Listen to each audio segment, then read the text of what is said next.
ସକାଳୁ ସକାଳୁ ଯେତେବେଳେ ଗରିବ ହରି ବାଲଟି ଧରି ଗାଈ ପାଖରେ କ୍ଷୀର ଦୁହିଁବାକୁ ବସେ, ଗାଈର ପହ୍ନାରୁ ଟୋପାଏ ବି କ୍ଷୀର ବାହାରେ ନାହିଁ। ଗାଈଟି ଖୁବ୍ ଅସ୍ତବ୍ୟସ୍ତ ଲାଗେ। ବାଛୁରୀଟି ମାର କ୍ଷୀର ପିଇବା ପାଇଁ ଡେଉଁଥାଏ ସିନା, ହେଲେ ଗାଈର ପହ୍ନାରେ ଯେମିତି କ୍ଷୀରର ଚିହ୍ନବର୍ଣ୍ଣ ନଥାଏ। ହରିର ସ୍ତ୍ରୀ ସୀତା ବିରକ୍ତ ହୋଇ କହେ, ଆଲୋ କି ଆଫତ ଆସି ପଡ଼ିଲା କେଜାଣି? ନା କ୍ଷୀର ଆମ ଭାଗରେ ପଡ଼ୁଛି, ନା ବାଛୁରୀ ପେଟକୁ ଯାଉଛି। ଦିନକୁ ଦିନ ଗାଈଟା କେମିତି ଶୁଖି ଶୁଖି କଣ୍ଟା ହୋଇଗଲାଣି। ହରି ବଡ଼ ଚିନ୍ତାରେ ପଡ଼ିଯାଏ। ରାତିଦିନ ଖାଲି ସେଇ ଗୋଟିଏ କଥା ଭାବି ଭାବି ତାର ମୁଣ୍ଡ କାମ କରେନି। କେତେବେଳେ ତାକୁ ଲାଗେ ବୋଧହୁଏ କେହି ଚୋର ଆସି ରାତି ଅଧରେ କ୍ଷୀର ଚୋରାଇ ନେଇଯାଉଛି।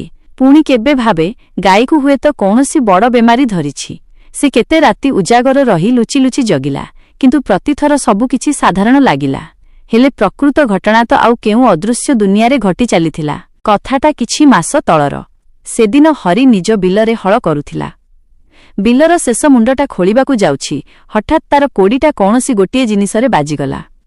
ଛପାକ୍ କରି ଶବ୍ଦ ହେଲା, ଆଉ ଆଖି ପିଛୁଳାକେ ସେ ଦେଖିଲା ମାଟି ଉପରେ ଗୋଟିଏ ବିରାଟ ସାପ ଛଟପଟ ହେଉଛି। କୋଡ଼ି ଚୋଟରେ ସାପଟା ଦୁଇ ଖଣ୍ଡ ହୋଇଯାଇଥିଲା। ହରିର ମୁହଁ ଭୟରେ ସେତା ପଡ଼ିଗଲା। ହେ ମହାପ୍ରଭୁ, ଏ ମୋ ଦ୍ୱାରା କି ମହାପାପ ହୋଇଗଲା। ସେ ଡରି ଡରି କହିଲା। ସେ ସେହି ମର ସାପଟାକୁ କୋଡ଼ିରେ ଉଠାଇ ନେଇ ବିଲ ହୁଡ଼ା ଆରପଟେ ଥିବା କଣ୍ଟାବୁଦା ଭିତରକୁ ଫୋପାଡ଼ି ଦେଲା, ଆଉ ପୁଣି ନିଜ କାମରେ ଲାଗିଗଲା। କିନ୍ତୁ ହରି ଜାଣି ନଥିଲା ଯେ ସେଇଟା କୌଣସି ସାଧାରଣ ସାପ ନଥିଲା। ସେ ଗୋଟିଏ ବିଷଧର ନାଗସାପ ଥିଲା, ଏବଂ ସେହି ଗାତ ଭିତରେ ତାର ସାଥୀ ନାଗୁଣୀ ମଧ୍ୟ ରହୁଥିଲା। ସେହି ସମୟରେ ନାଗୁଣୀଟି ନିଜର ଆହାର ଖୋଜିବାକୁ ବାହାରକୁ ଯାଇଥିଲା। ଯେତେବେଳେ ନାଗୁଣୀ ଫେରିଆସିଲା, ନିଜ ନାଗକୁ ସେହି ରକ୍ତାକ୍ତ ଅବସ୍ଥାରେ ମରି ପଡ଼ିଥିବାର ଦେଖିଲା। ତାର ଛାତି ଫାଟିଗଲା। ସେ ନିଜ ସାଥୀ ପାଖରେ ଗୁଡ଼େଇ ହୋଇ କାନ୍ଦି ଉଠିଲା। ଜୋରରେ ଫଁ ଫଁ ହୋଇ ରାଗରେ ଗର୍ଜନ କଲା। କିଏ କଲା ଏମିତି ଦଶା? ସେ ନିଜ ମୃତ ନାଗର ଆଖି ଭିତରକୁ ଚାହିଁଲା, ଆଉ ସେଠାରେ ତାକୁ ଗୋଟିଏ ମଣିଷର ଚେହେରା ଦେଖାଗଲା।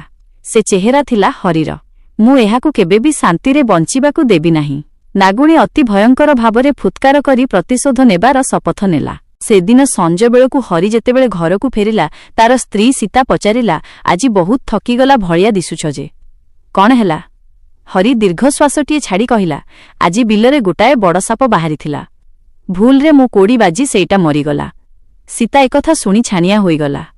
ଲୋକେ କହନ୍ତି ସାପମାନେ ଯୋଡ଼ା ହୋଇ ରହନ୍ତି। ଗୋଟିଏକୁ ମାରିଲେ ଆରଟା ନିଶ୍ଚୟ ପ୍ରତିଶୋଧ ନିଏ। ହରି ହସିଦେଲା। ଆରେ ଏସବୁ ଖାଲି ଅନ୍ଧବିଶ୍ୱାସ। ସେମିତି କିଛି ହୁଏ ନାହିଁ। ହେଲେ ପ୍ରତି ରାତିରେ ଯେତେବେଳେ ପୁରା ଗାଁ ନିଦରେ ଶୋଇଯାଏ, ସେହି ନାଗୁଣୀ ନିଜ ଗାତରୁ ବାହାରି ଆସେ। ତାର ଆଖି ଦୁଇଟି ଜଳନ୍ତା ଅଙ୍ଗାର ଭଳି ଲାଲ ଦିଶୁଥାଏ। ସେ ସିଧା ଆସି ହରିର ଅଗଣାରେ ବନ୍ଧା ହୋଇଥିବା ଗାଈ ପାଖରେ ପହଞ୍ଚେ। ଧୀରେ ଧୀରେ ଗାଈର ଗୋଡ଼ରେ ଗୁଡ଼େଇ ହୋଇଯାଏ, ଆଉ ତା ପହ୍ନାରୁ ସବୁତକ କ୍ଷୀର ଶୋଷି ପିଇଯାଏ। ଗାଈଟା ଭୟରେ ଥରଥର ହେଉଥାଏ। ତାର ଆଖିରୁ ଲୁହ ବୋହୁଥାଏ, କିନ୍ତୁ କିଛି କରିପାରେ ନାହିଁ। ସକାଳ ହେଲେ ହରି ଯେତେବେଳେ କ୍ଷୀର ଦୁହିଁବାକୁ ଆସେ, ବାଲଟି ଖାଲି ରହେ। ଗାଁ ଲୋକେ ନାନାଦି କଥା କହିବାକୁ ଆରମ୍ଭ କଲେ। କିଏ କହିଲା ହରି କ୍ଷୀର ଲୁଚାଉଛି, କିଏ କହିଲା ବେପାର କରିବା ପାଇଁ ସହରରେ ନେଇ ଚଢ଼ା ଦାମରେ ବିକିଦେଉଛି। ହରିର ଆଖିରେ ଅନେକ ଅପମାନ ଆଉ ଦ୍ୱନ୍ଦ୍ୱ। ତାକୁ କିଛି ବୁଦ୍ଧିବାଟ ଦିଶୁନଥିଲା। ଏତେ ଗାଈର କ୍ଷୀର ଯାଉଛି କୁଆଡ଼େ? ଗୋଟିଏ ରାତିରେ ସେ ସିଦ୍ଧାନ୍ତ ନେଲା ଯେ ସେ ଆଜି ଯେମିତି ହେଲେ ଏହାର ପ୍ରକୃତ ରହସ୍ୟ ଖୋଜି ବାହାର କରିବ। ସେ ଗାଈ ପାଖରେ ଲୁଚିକରି ବସିଲା, ଆଉ ଆଖି ଖୋଲା ରଖି ପହରା ଦେବାକୁ ଲାଗିଲା। କିଛି ସମୟ ପରେ ଥକିଯାଇ ତାର ଆଖି ଲାଗିଗଲା। ଠିକ୍ ସେତିକି ବେଳେ ଅନ୍ଧାର ଭିତରୁ ଗୋଟିଏ କଳା ଛାଇ ସରସର ହୋଇ ଆଗକୁ ବଢ଼ିଲା। ସେଇଟା ସେହି ନାଗୁଣୀ ଥିଲା। ତାର ଆଖି ନିଆଁ ଭଳି ଜଳୁଥିଲା। ବିଷରେ ଭରା ତାର ବଡ଼ ଫଣାଟି ପବନରେ ଉଠିଲା। ସେ ଆସ୍ତେ ଆସ୍ତେ ହରି ପାଖକୁ ଗଲା। ତାକୁ ଚୋଟ ମାରିବାକୁ ପୂରାପୂରି ପ୍ରସ୍ତୁତ ଥିଲା। ବାସ୍ ଠିକ୍ ସେତିକିବେଳେ ଘର ଭିତରୁ କାହାର ଗୋଟେ ଡାକ ଶୁଭିଲା, ବାପା, ବୋଉ ତୁମକୁ ଡାକୁଛି। ହରି ଚମକି ପଡ଼ି ତରତର ହୋଇ ଉଠିଲା, ଆଉ ଘର ଭିତରକୁ ଚାଲିଗଲା। ନାଗୁଣୀର ଆକ୍ରମଣ ଫସର ଫାଟିଗଲା।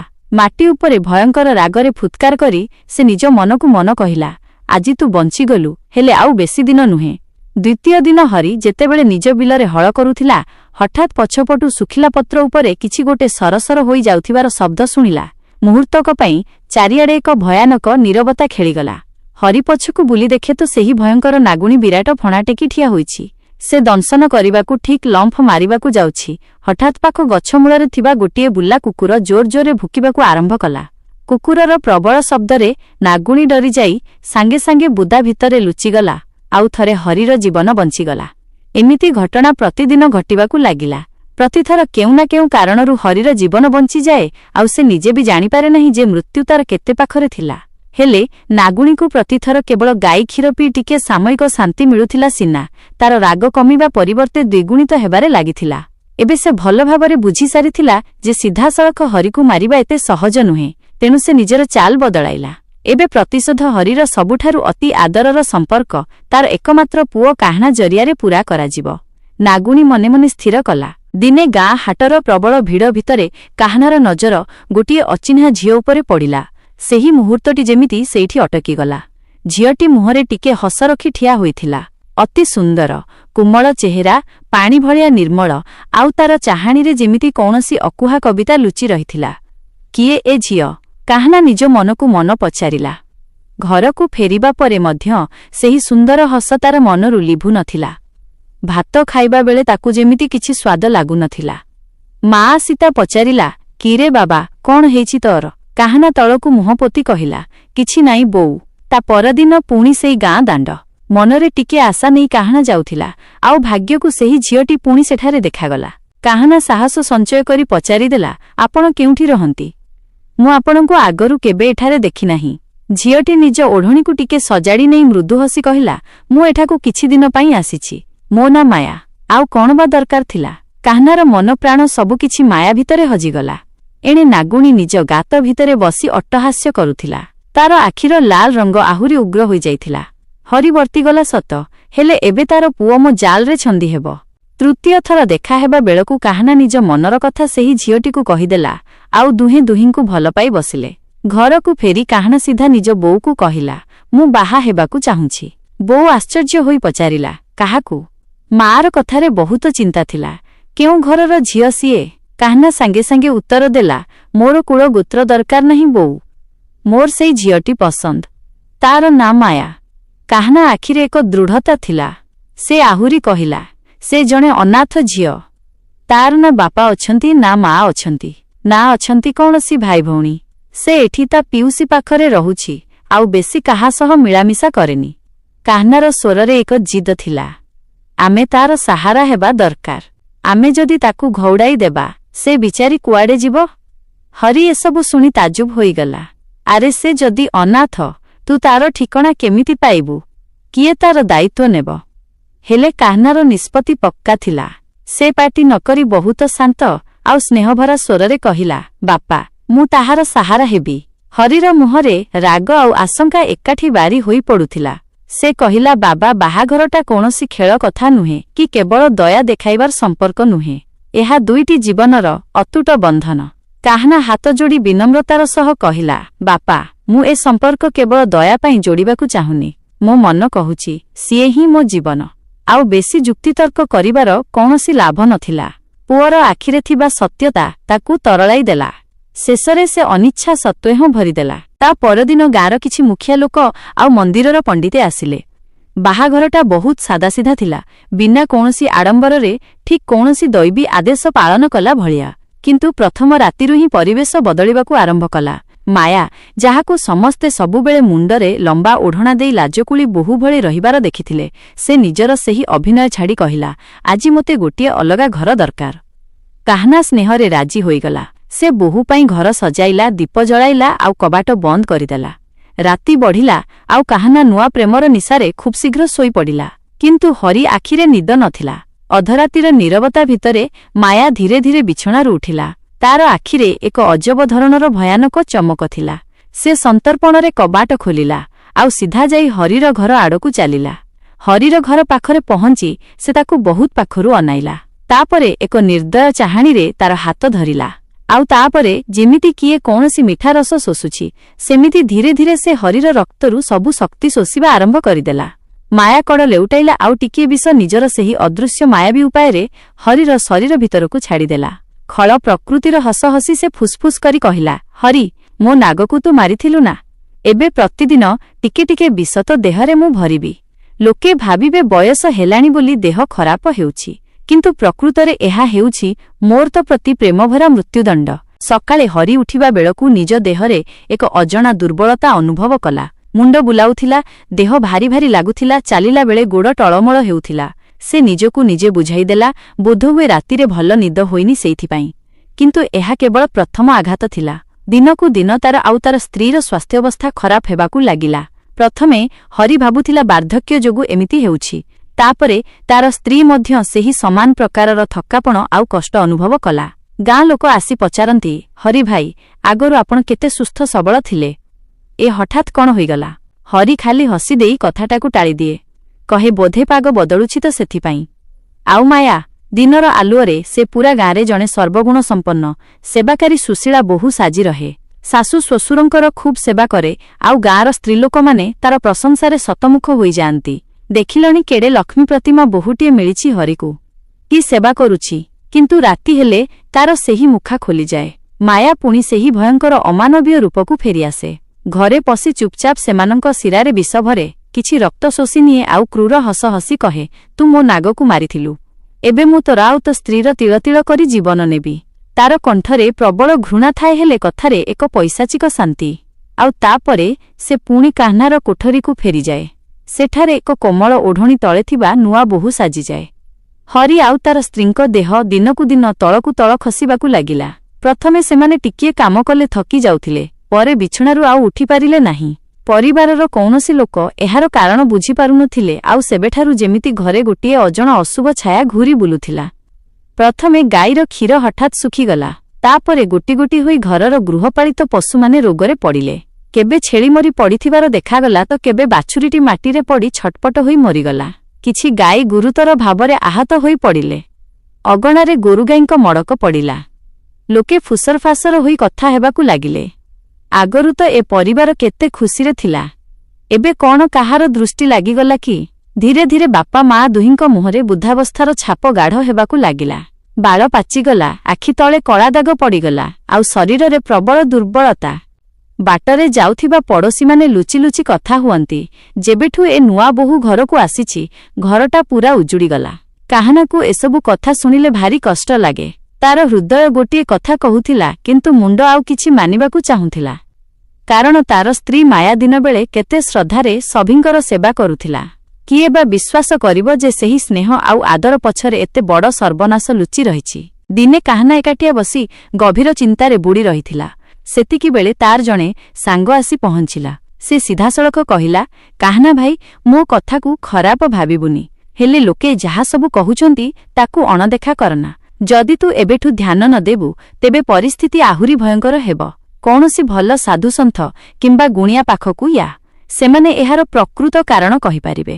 କାହ୍ନା ଟିକେ ଦ୍ୱିଧାରେ ପଡ଼ି ପଚାରିଲା, କାହା ପାଖକୁ ଯିବି? କିଏ ଅଛି ଏମିତି? ସାଙ୍ଗ ଜଣକ ଧୀରେ କରି କହିଲା, ଆମ ପାଖ ଗାଁରେ ଜଣେ ସିଦ୍ଧ ସାଧୁବାବା ଅଛନ୍ତି, ମହାପ୍ରଭୁଙ୍କର ପରମ ଭକ୍ତ ସେ। ବହୁତ ଲୋକ ତାଙ୍କ ପାଖକୁ ଯାଇ ନିଜ ବିପଦରୁ ମୁକୁଳିଛନ୍ତି। ଯଦି ଘରେ କିଛି ଅମଙ୍ଗଳ କିମ୍ବା ଖରାପ ଦୃଷ୍ଟି ଅଛି, ତେବେ ସିଏ ହିଁ କେବଳ ବାଟ ବତାଇ ପାରିବେ। ତା ପରଦିନ କାହ୍ନା ଟିକେ ଡରି ଡରି ସେହି ସାଧୁବାବାଙ୍କ କୁଡ଼ିଆ ଘର ପାଖରେ ପହଞ୍ଚିଲା। କବାଟ ଖୋଲିଲା ବେଳକୁ ଭିତରୁ ଗୀତା ପାଠର ମଧୁର ଧ୍ୱନି ଶୁଭୁଥିଲା। କାହ୍ନା ପ୍ରଣାମ କରି ବସିଲା, ଆଉ ନିଜର ସବୁ ଦୁଃଖ କାହାଣୀ ବଖାଣିଲା। ଯେମିତି ଘଟିଥିଲା ସବୁ ଗୋଟି ଗୋଟି କରି କହିଲା। ସେ କହିଲା, ବାବା, ମୋ ବାପା ମା ଦିନକୁ ଦିନ ଖୁବ୍ ଦୁର୍ବଳ ହୋଇଯାଉଛନ୍ତି। ଗୋରୁଗାଈ ସବୁ ମରିଯାଉଛନ୍ତି। ଘରେ ଶାନ୍ତି ନାହିଁ, କିନ୍ତୁ ମୋ ସ୍ତ୍ରୀ ଦିନରାତି ତାଙ୍କର ସେବା କରୁଛି। ସେ ତ ଜଣେ ସାକ୍ଷାତ ଦେବୀ ଭଳିଆ ଲାଗେ। ତାହେଲେ ଆମ ଘରେ ଏମିତି ଅଘଟଣ ସବୁ କାହିଁକି ଘଟୁଛି? ବାବା କିଛି ସମୟ ଆଖି ବନ୍ଦ କରି ମନ୍ତ୍ର ଜପ କଲେ। ତାପରେ ଅତି ଗମ୍ଭୀର ହୋଇ କହିଲେ, ବତ୍ସ, ଏହା କୌଣସି ସାଧାରଣ ବେମାରୀ ନୁହେଁ କି କେବଳ ତୁମର ଦୁର୍ଭାଗ୍ୟ ନୁହେଁ। ତୁମେ ଯାହା ସବୁ କହୁଛ, ସେଥିରୁ ସ୍ପଷ୍ଟ ଜଣାପଡ଼ୁଛି ଯେ ଏହା କୌଣସି ସାଧାରଣ କାରଣ ନୁହେଁ, ବରଂ କୌଣସି ଅତୃପ୍ତ ଆତ୍ମା, ଡାହାଣୀ ବା କୌଣସି ମାୟାବୀ ରାକ୍ଷସୀ ଶକ୍ତିର କାମ। କାହ୍ନା ସାଙ୍ଗେ ସାଙ୍ଗେ ଏହାର ପ୍ରତିବାଦ କଲା। ବାବା, ଏମିତି କେମିତି ହୋଇପାରିବ? ମୋ ସ୍ତ୍ରୀ ତ ମୋର ଏତେ ଯତ୍ନ ନିଏ। ସେ ତାର ସବୁକିଛି ଛାଡ଼ି ମୋ ପାଖକୁ ଆସିଛି। ମୁଁ ନିଜ ଆଖିରେ ନ ଦେଖିବା ଯାଏ ଏକଥା କେବେ ବି ବିଶ୍ୱାସ କରିବି ନାହିଁ। ବାବା ବହୁତ ଶାନ୍ତ ସ୍ୱରରେ କହିଲେ, ଠିକ୍ ଅଛି, ମୁଁ ତତେ ସତ୍ୟ ଦେଖିବାର ଗୋଟିଏ ଉପାୟ ବତାଇବି, ପୂରା ସୁରକ୍ଷିତ ଆଉ ସଫା ଉପାୟ। ଆଜି ରାତିରେ ସେ ଯେଉଁ ମାଟିମାଠିଆରୁ ପାଣି ପିଏ, ତାର ବ୍ୟବସ୍ଥା କର। ରାତିରେ ସେ ପାଣି ପିଏ କାରଣ ନିଜ ଭିତରେ ଥିବା ପ୍ରବଳ ବିଷର ଜ୍ୱାଳା ଏବଂ ନିଜର ମାୟାବୀ ରୂପକୁ ଆୟତ୍ତରେ ରଖିବା ପାଇଁ ତାକୁ ଜଳର ନିତାନ୍ତ ଆବଶ୍ୟକତା ଥାଏ। ଯଦି ତୁ ସେହି ପାଣିକୁ ଲୁଚାଇ ଦେବୁ, ଆଉ ତାକୁ ପାଣି ଟୋପାଏ ବି ମିଳିବ ନାହିଁ, ତେବେ ସେ ବାଧ୍ୟ ହୋଇ ନିଜର ଅସଲ ରୂପକୁ ଆସିବ। ସେତେବେଳେ ତୁ ନିଜ ଆଖିରେ ସବୁକିଛି ଦେଖି ବୁଝିଯିବୁ। ଯଦି ମୋ କଥା ସତ ହୁଏ, ତେବେ ବୁଝିନେବୁ ଯେ ତୋ ବାପା ମାଆଙ୍କର ବେମାରୀ ସାଧାରଣ ନୁହେଁ। प्रति रातिरे कौनसी नागुणी सेमानंक शिरारे विष भरुछि। जदि तू शीघ्र कौनसी पदक्षेप न नेबु तेबे से दुहें खूब शीघ्र शेष होइजिबे आउ तापरे तोर पाळी पड़िबो। बाबा जिबा बेलकु काह्नार हातरे गोटिए छोट रक्षा कवच बांधिदेले। एहाकु सबुबेले निज पाखरे रखिथिबु। जदि सेत उपरे आक्रमण करिबाकु आसे तेबे एही हनुमान मंत्र पाठ करिबु। प्रभुंक कृपारु तू वर्तिजिबु। काह्ना सेही कवचकु हातरे मुठाई धरी घरकु फेरिला। मन भितरे भावनार प्रबल झड़ बहुथिला। गोटिए पटे तार स्त्रीर स्नेहभरा जत्न आउ अन्यपटे बाबांकर भयंकर चेतावनी। कौन सतरे दिन बेले देवी साजी समस्तंक सेवा करुथिबा स्त्री राति हेले एक विषाक्त मायावी रूप निये। राति हेबा क्षणी काह्ना निज स्त्री को कहिला, मु टिके बाहरकु जाउछि, टिके बुलाबुली करी आसिबी। माया मुहरे टिके मिठा हस आनी कहिला, जल्दी आसिब, तुम बिना मोते निद आसे नाही। ए कथा सुनी काह्नार छाती धक धक हेबाकु लागिला। बाहरकु आसिबा मात्रे से अगणारे थिबा पानी माठियाकु पूरा खाली करिदेला आउ गोटिए कणरे जाई लुचि करी बसिला। समयर चक धीरे धीरे गडुथिला। राति घन आउ निशब्द हेबारे लागिथिला। अध घंटाए बीतीगला। तापरे धीरे करी गोटिए कबाट खोलिबार शब्द हेला। माया घरु बाहरिला। से माठिया आड़कु देखिला। माठिया पूरा खाली थिला। तार सेही मिठा हस हठात एक भयंकर राग आउ घृणारे बदलिगला। काह्ना जाहा देखिला ताहा भाषारे वर्णना करिबा असंभव थिला। मायार चेहरा बदलिबाकु लागिला। आखि दुईटी लाल निया भଳି जଳି उठिला आउ तार शरीर धीरे धीरे गोटिए साप भଳି मोड़ी होईगला। जेमिति कौनसी भयंकर जादू विद्या चलिछि। सेही नागुणी रागरे फंफ होई खाली माठिया उपरे फणा पिटिला आउ तापरे खूब जोररे बुली पड़ी अगणारे बंधा होइथिबा गाई आड़कु माड़ीगला। सेही गाई जे कि गत किछि दिन हेब खूब दुर्बल होई पड़िथिला। से गाई पाखकु जाई तार क्षीर पीबाकु लागिला। तापरे बिना बाधारे गाई गोड़रे गुड़ेई होई निजर भयानक कामरे लागिगला। काह्ना लुचि करी एसबु देखुथिला। तार हाथ गोड़ थरुथिला। तंटी सुखी जाउथिला। पाटिरु चित्कार बाहरिबाकु चाहुथिला किंतु शब्द जेमिति तंटी पाखरे अटकी जाइथिला। नागुणी पुणी थरे हरि आउ ता स्त्रींक कोठरी आड़कु अग्रसर हेला। काह्ना कांथर छाई आढुआଳରେ लुचि लुचि द्वार मुह जाई गला आउ भितरकु उंकी मारिला। बापा मा गभीर निदरे थिले किंतु से निद स्वाभाविक नथिला बरं कौनसी निशा बा मृत्युर छाया भଳି थिला। नागुणी हरिर हाथ धरिला आउ मुंड नुआई तार रक्त शोषिबाकु आरंभ कला। हरिर देह थरी उठिला किंतु नागुणीकु जेमिति अपार शांति मिलुथिला। से पुणी किछि टोपा विष तार शिरारे छाड़ीदेला। तार उठरे एक भयंकर हस खेलीगला आउ से फुसफुस करी कहिला, जेबे तुमे दुहे पोड़ी पाउंस होइजिब तापरे तुम पुओ मु ताकु भी सेही प्रेमर दंड देबी जेउथिपई आजि मु ताकु बंचाई रखिछि। एही कथागुड़िक काह्नार कलिजाकु भेदिगला। सेई पकेटरे हाथ पुराई बाबा देइथिबा रक्षा कवचटी बाहर कला। हाथ मुठारे ताकु जाबुड़ी धरिला आउ बाबा शिखाइथिबा मंत्रगुड़िकु मने मने जप करिबाकु लागिला। किछि क्षण भितरे माया पुणी मनीष रूपकु फेरी आसिला आउ चुपचाप जाई निज रूमरे सोई पड़िला। काह्ना सारा राति सेठी सेमिति बसी रहिला। पाहांतिया बेलकु काह्ना बापा मांको कोठरीकु गला। मार मुंडरे हाथ रखिला। देह थंडा नथिला, सत हेले खूब भारी लागुथिला। बापांकर नाड़ी देखिला। नाड़ी चालुथिला। से धीरे करी दुहिंक उपरे लुगा घोड़ाई देला। कबाट बंद करी से चुपचाप घरु बाहरी गला। पाद खूब क्षिप्र थिला। निश्वास जोररे चालुथिला आउ आखि लुहरे छळछळ होई जाइथिला। से सीधा जाई साधु बाबांक पाखरे पहुंचिला आउ भो भो होई कांदी कांदी रातिर सबु घटना कहिदेला। गाईर क्षीर पीइबा, नागुणी रूप धारण करिबा आउ सेई शेष प्रतिज्ञा कथा। तो बापा मांकु शेष करिबी आउ तापरे तो पाळी पड़िबो। मु किछि भी कहि पारिली नाही। काह्ना कोहभरा कंठरे कहिला, कारण मु डरी जाई लुचि करी देखुथिली। मु जदि पाटी करिथांती से हुए तो मोते भी चोट मारी देइथांता। बाबा आपण जहा कहिबे मु सेया करिबी। दया करी खाली मो बापा मांको जीवन बंचाई दियंतु। तार कंठरे नेहुरा आउ आकुलता दुईटी जाक भरी रहिथिला। बाबा आखिरे गांभीर्य भरी कहिले, आजि रातिरे ही एहार चूड़ांत फैसला हेबो। जदि तू साहस करि पारिबु तेबे काली मु तो घरकु जीबी आउ जेउठारु ए कहानीर आरंभ होइथिला सेइठी ही आमे एहार अंत करिबा। से काह्ना हातरे गोटिए नुआ महाकवच धराइले। ता सहित गोटिए मुणीरे किछि कळा माटी आउ टिके लुण देले। गोटिए लुहा मुदी ता आंगुठीरे पिंधाई देले। कवचटीकु बेकरे झुलाई देले। काह्ना एक लंबा निश्वास नेई घर आड़कु दौड़िला। प्रति पादरे गोटिए ही प्रार्थना थिला, हे प्रभु जगन्नाथ, मो बापा मांकु जेमिति हेले बंचाई दियो। किंतु जेतेबेले सेई द्वार मुहरे पहुंचिला ता निज आखिकु विश्वास करि पारिला नाही। घर भितरे तार मा चेताशून्य होई तळे पड़िथिला आउ ता बेकरे गोटिए विराट साप गुडेई होई रहिथिला। चमकदार, थंडा आउ सांघातिक। କାହ୍ନାର ଚିତ୍କାର ମାଟି କାନ୍ଥକୁ ଥରାଇଦେଲା। "ବୁ!" ସେ ଦୌଡ଼ିଗଲା। ଆଉ ଗୋଟିଏ ଲୁହା ଶିଳପୁଆ ସେ ଆଡ଼କୁ ଫୋପାଡ଼ିଲା। କିନ୍ତୁ ନାଗୁଣୀ ଆହୁରି ଜୋରରେ ତାର ମାଆକୁ ଜାବୁଡ଼ି ଧରିଲା। ହରିଘରର ଗୋଟିଏ କଣରେ ବସି କାନ୍ଦି କାନ୍ଦି କହୁଥିଲା, "ମୁଁ ତ ନାଗକୁ ମାରିଥିଲି।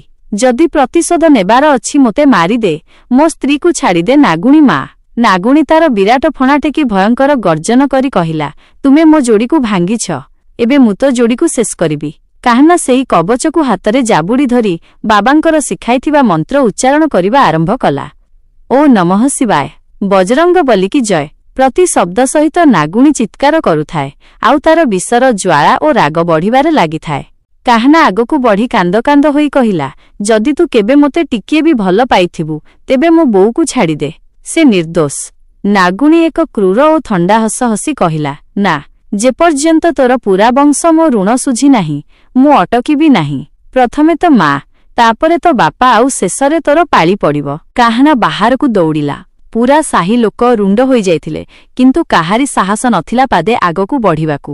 ସେଇ ସିଧା ଯାଇ ସାଧୁବାବାଙ୍କ ଗୋଡ଼ ତଳେ ପଡ଼ିଗଲା। "ବାବା, ମୁଁ ସବୁ ଚେଷ୍ଟା କଲି, କିନ୍ତୁ ସେ ମୋ ଉପରେ ଭାରି ପଡ଼ୁଛି। ମୋ ମାଆର ଜୀବନ ବିପଦରେ ଅଛି, ମୋତେ କେମିତି ହେଲେ ବଞ୍ଚାନ୍ତୁ।" ବାବାଙ୍କର ସ୍ୱର ଖୁବ୍ କଠୋର ଆଉ ସ୍ଥିର ଥିଲା। "ତ ପାଖରେ ଏବେ ମାତ୍ର 2ଟି ବାଟ ଅଛି। ହୁଏତ ତାକୁ ସମୂଳେ ବିନାଶ କରିଦେ, ନଚେତ୍ ସେ ତ ଘରେ ପିଢ଼ି ପରେ ପିଢ଼ି ରକ୍ତର ହୋଲି ଖେଳୁଥିବ।" ବାବାଙ୍କ ହାତରେ ସେହି ମାଟି ମୁଣିଟି ଥିଲା। ସେହି ବିଲର କଳାମାଟି, ଯେଉଁଠି ଦିନେ ସେହି ନାଗ ସାପଟି ମରିଥିଲା। ଏହି ମାଟି ହେଉଛି ତାର ମୂଳ ପରିଚୟ। ଯେତେବେଳେ ଏହା ସେହି ନାଗୁଣୀକୁ ସ୍ପର୍ଶ କରିବ, ତାର ସବୁ ବିଷ ପାଉଁଶ ହୋଇଯିବ। କାହ୍ନା ସେହି ମାଟି ମୁଣି, ଲୁଣ ଆଉ ଗୋଟିଏ ଦୀପ ଧରି ପୁଣି ଦୌଡ଼ିଲା। ରାତି 12ଟା ବାଜି ସାରିଥିଲା। ଆକାଶ ଘନ କଳା ମେଘରେ ଢାଙ୍କି ହୋଇ ରହିଥିଲା। ପବନ ଗୁମସୁମ ଥିଲା, ଯେମିତି କିଏ ଜାଣିଶୁଣି ନିଶ୍ୱାସ ବନ୍ଦ କରି ରଖିଛି।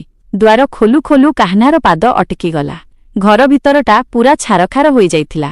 ଆଲୁଅ ବଦଳରେ ଗୋଟିଏ ଭୟଙ୍କର ସନ୍ନାଟା ଖେଳି ରହିଥିଲା। ଚଟାଣ ଉପରେ ତା ମାର ନିସ୍ତେଜ ଶରୀର ପଡ଼ିଥିଲା, ଆଉ ଗୋଟିଏ କଣରେ ବାପା ହରି ପ୍ରାୟ ଚେତାଶୂନ୍ୟ ଅବସ୍ଥାରେ ବସିଥିଲା। ଘରର ଠିକ୍ ମଝିରେ ସେହି ଡାହାଣୀ ଠିଆ ହୋଇଥିଲା। ତାର ବିରାଟ ଫଣା ମେଲି ରହିଥିଲା, ଆଉ ମୁହଁଟା ଲାଲ ଦିଶୁଥିଲା, ଠିକ୍ ଯେମିତି କୌଣସି ପୁରୁଣା ନିଆଁର ଜୁଇ ପୁଣି ଜଳି ଉଠିଛି। କାହ୍ନାର ହାତ ଥରୁଥିଲା। ଛାତି ଭିତରେ ନିଆଁ ଆଉ ଆଖିରେ ଲୁହ ଥିଲା, କିନ୍ତୁ ତାର କଣ୍ଠରେ ଲଢ଼ିବାର ଏକ ଦୃଢ଼ ଜିଦ୍ ସ୍ପଷ୍ଟ ବାରି ହୋଇପଡ଼ୁଥିଲା।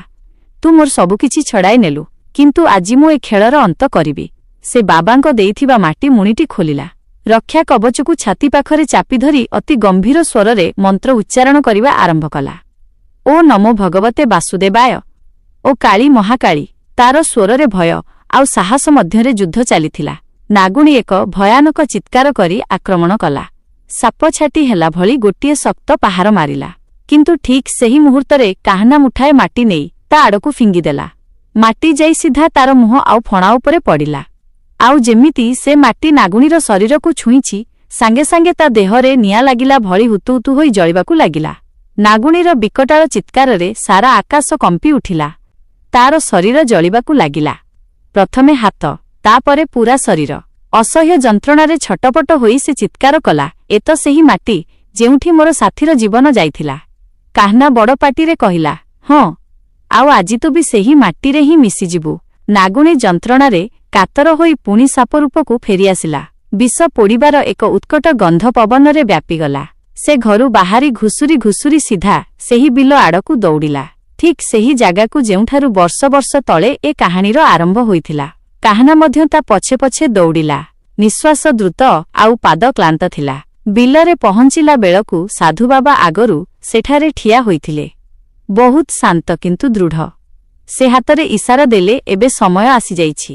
ପୋତିଦେ ତାକୁ ସେହି ମାଟିରେ, ଯେଉଁଠାରୁ ତାର ଏ ପ୍ରତିଶୋଧର ନିଆଁ ଆରମ୍ଭ ହୋଇଥିଲା।" ନାଗୁଣୀ ତାର ଶେଷ ନିଶ୍ୱାସ ନେଉ ନେଉ କହିଲା, "ତୁମ ମଣିଷମାନେ ମୋ କଷ୍ଟ କେବେ ବୁଝିବ ନାହିଁ। ମୋର ପ୍ରେମକୁ ନିର୍ଦ୍ଦୟ ଭାବରେ ନଷ୍ଟ କରିଦିଆଯାଇଥିଲା।" କାହ୍ନାର ଆଖିରେ ମଧ୍ୟ ଲୁହ ଥିଲା, କିନ୍ତୁ ସେ ବୁଝିସାରିଥିଲା ଯେ ପ୍ରତିଶୋଧ କେବେ ବି ଶାନ୍ତି ଦେଇପାରିବ ନାହିଁ। ସେଠାରେ ପଡ଼ିଥିବା ଗୋଟିଏ କୋଡ଼ି ଉଠାଇଲା ଆଉ ସେହି ଶୁଖିଲା ମାଟି ଉପରେ ଏକ ଶକ୍ତ ଚୋଟ ପକାଇଲା। ଏହି ଚୋଟରେ ନାଗୁଣୀ 2 ଖଣ୍ଡ ହୋଇ ସବୁଦିନ ପାଇଁ ଚୁପ୍ ହୋଇଗଲା। ଆକାଶରେ ଘଡ଼ଘଡ଼ି ସହ ବିଜୁଳି ମାରିଲା, ତାପରେ ଏକ ଅଜବ ପ୍ରକାରର ଶାନ୍ତ ନୀରବତା ଖେଳିଗଲା। ସାଧୁବାବା ମୁଣ୍ଡ ହଲାଇ କହିଲେ, "ଏବେ ଏ ମାୟାଜାଲ ଛିଣ୍ଡିଗଲା। ତ ବଂଶରୁ ତାର ଅଶୁଭ ଛାୟା ସବୁଦିନ ପାଇଁ ଲିଭିଗଲା।" କାହ୍ନା ସେହି ମାଟି ଉପରେ ବସିପଡ଼ି ଭୋ ଭୋ ହୋଇ କାନ୍ଦିବାକୁ ଲାଗିଲା। ମାଆର ମୃତ୍ୟୁ, ବାପାର ଶୋଚନୀୟ ଅବସ୍ଥା ଆଉ ସେହି ପ୍ରେମର ଏକ ଅଭିଶପ୍ତ ଅନ୍ତ। ସବୁ ଯେମିତି ଏକା ସାଙ୍ଗରେ ତା ମୁଣ୍ଡ ଉପରେ ଖସି ପଡ଼ିଥିଲା। କିଛିଦିନ ପରେ ବାପା ହରି ମଧ୍ୟ ଆରପାରିକୁ ଚାଲିଗଲା। କିନ୍ତୁ ମରିବା ବେଳକୁ ତାର ମୁହଁରେ ଟିକିଏ ଶାନ୍ତି ଥିଲା। କାହିଁନା ସେ ଘରଦ୍ୱାର ସବୁ ଛାଡ଼ିଦେଲା। ପ୍ରତିଦିନ ସକାଳେ ସେ ସେହି ବିଲକୁ ଆସେ, ଭଗବଦ୍ ଗୀତା ପାଠ କରେ, ପ୍ରଭୁଙ୍କୁ ପ୍ରାର୍ଥନା କରେ। ଆଉ ଲୋକେ କହନ୍ତି, ଦିନେ ଯେଉଁ ମାଟିରୁ ବିଷ ବାହାରିଥିଲା, ସେହି ମାଟି ଆଜି ସମସ୍ତଙ୍କ ପାଇଁ ପବିତ୍ର ଆରୋଗ୍ୟ ପାଲଟି ଯାଇଛି।